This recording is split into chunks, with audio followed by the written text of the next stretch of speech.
1928년에요. 성공에 대한 사람들의 생각을 완전히 뒤집어 놓은 책이 한 권 나왔습니다. 바로 나폴레온 힐의 성공의 법칙이라는 책인데요.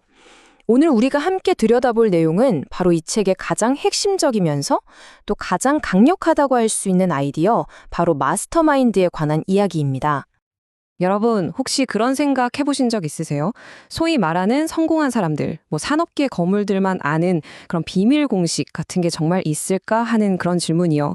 바로 이 궁금증 때문에 한 젊은 기자가 무려 20년 넘게 성공의 비밀을 찾아 헤매게 됩니다. 모든 건 바로 이 만남에서 시작됐습니다. 1908년 당대 최고의 부자였던 철강왕 앤드류 카네기가요. 당시에는 이름도 없던 젊은 기자 나폴레온 힐에게 정말 엄청난 제안을 하나 하죠. 역사상 가장 성공한 사람들의 비결을 찾아내서 그걸 하나의 성공 철학으로 정리해보게. 와, 정말 대담한 과제 아니었을까요? 이게 보통 프로젝트가 아니었어요. 규모가 정말 어마어마했거든요. 나폴레온 힐은 무려 20년이 넘는 시간 동안 우리가 잘 아는 헨리 포드나 토머스 에디슨 같은 사람들을 포함해서 당대 최고 성공한 인물 100명 이상을 직접 만나고 분석했습니다. 그리고 마침내 1928년 그 모든 노력의 결과물인 성공의 법칙이 세상에 나오게 된 거죠. 자, 그럼 20년이나 연구해서 찾아낸 첫 번째 성공 법칙은 과연 뭐였을까요? 좀 의외일 수 있는데 아주 간단한 거였어요. 바로 모든 건 상상력에서 시작된다는 겁니다. 나폴레온 힐은 아주 확신에 차서 말합니다. 지금 우리가 보는 이 모든 대단한 것들 있잖아요. 거대한 철도, 큰 기업, 위대한 발명품들, 이런 것들이 처음에는 그냥 어떤 한 사람의 머릿속 상상에 불과했다는 거예요. 현실이 되기 전에 모든 건 반드시 상상 속에서 먼저 그림이 그려져야만 했다는 거죠. 실제로 그 증거는 꽤 명확해요. 예를 들어 F.W. 울워스는 5센트, 10센트 가게라는 아이디어를 떠올렸고, 에디슨은 백열 전구가 내는 빛을 마음의 눈으로 먼저 본 사람이죠. 그러니까 이 사람들 모두 현실의 거대한 성공을 이루기 전에 먼저 상상 속에서 완벽한 청사진을 그렸다는 공통점이 있는 겁니다. 자, 이제 나폴레온 힐 철학의 진짜 핵심, 그가 발견한 가장 중요한 비밀에 대해 이야기해 볼 시간입니다. 그게 바로 마스터마인드라는 개념입니다. 이게 뭐냐면요. 나폴레온 힐의 설명에 따르면 2명 이상의 사람이 어떤 목표를 위해서 완벽하게 조화를 이루잖아요. 그러면 단순한 1 더하기 1이 아니라 그걸 뛰어넘는 제3의 정신 같은 게 생긴다는 거예요. 각자의 능력을 그냥 합친 것보다 훨씬 더 강력한 어떤 보이지 않는 힘이 만들어진다는 거죠. 신기하죠? 그럼 이 마스터마인드라는 건 어떻게 만들어질까요? 크게 3단계로 볼 수 있습니다. 첫 번째는 명확한 목표를 가진 사람들이 동맹을 맺는 거예요. 그리고 2번째 단계에서 이 사람들이 완벽한 조화를 이루면서 하나로 합쳐집니다.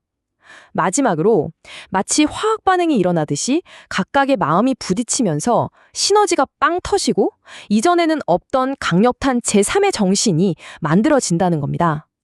이걸 비교해보면 그 차이가 확실히 느껴지실 거예요. 혼자 일할 때는 내 지식, 내 에너지 다 한계가 있잖아요. 그런데 마스터마인드를 이루면 지식은 서로 공유하면서 막 커지고 에너지는 몇 배로 증폭되고 심지어는 다른 사람의 잠재의식 속에 있던 통찰력까지 얻을 수 있게 된다는 거죠. 근데 이게 그냥 이론으로만 들릴 수도 있잖아요. 현실에서는 과연 어떻게 작동했을까요? 나폴레온 힐은 여기에 대한 가장 강력한 증거로 우리가 잘 아는 3명의 거물을 예로 듭니다. 힐이 지목한 이 3사람, 정말 놀라운 게 뭐냐면요. 처음에는 돈도 별로 없었고 학력도 내세울 게 없었어요.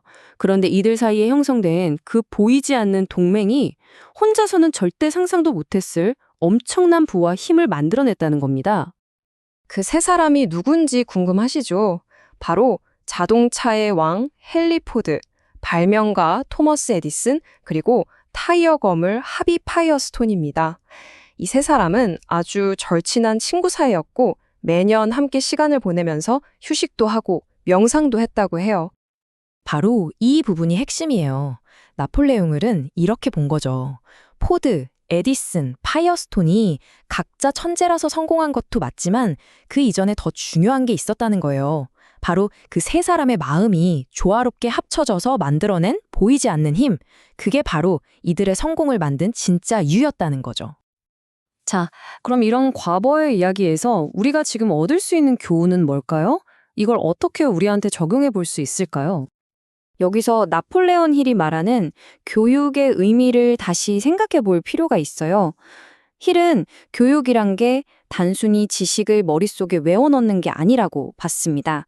진짜 교육은 내가 필요할 때 원하는 걸 얻어낼 수 있는 능력을 키우는 거라는 거죠. 그리고 마스터마인드가 바로 이 능력을 최고로 끌어올려주는 도구인 셈이고요. 이걸 아주 잘 보여주는 유명한 일화가 하나 있습니다. 바로 헨리 포드가 법정에 섰을 때의 이야기인데요.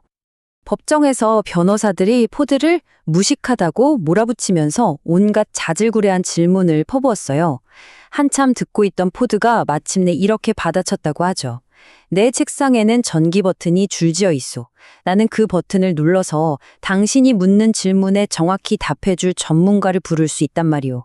그런데 내가 왜 그 쓸데없는 정보들로 내 머리를 채워야 하는지 이유나 한번 말해보시오. 이 한마디에 법정이 그야말로 찬물을 끼얹은 듯 조용해졌다고 합니다. 진짜 힘은 머릿속에 쑤셔넣은 지식이 아니라 언제든 꺼내 쓸 수 있도록 잘 정리된 지식, 즉 네트워크에서 나온다는 걸 제대로 보여준 순간이었죠. 마지막으로 힐은 이런 말을 합니다. 진정한 성공을 하려면 결국 내 안에 가장 큰 적, 바로 두려움을 이겨내야 한다고요. 그가 말한 대표적인 두려움이 6가지가 있었어요. 가난해질까봐 두려워하는 마음, 남들이 나를 어떻게 볼까 비판을 두려워하는 마음, 그리고 질병, 사랑을 잃는 것, 늙어가는 것, 마지막으로 죽음에 대한 두려움까지요. 자, 오늘 이야기를 마무리하면서 여러분 스스로에게 한번 질문을 던져보시면 어떨까요? 이 6가지 두려움 중에서 지금 나의 발목을 가장 세게 붙잡고 있는 건 과연 어떤 것일까? 하고 말이죠.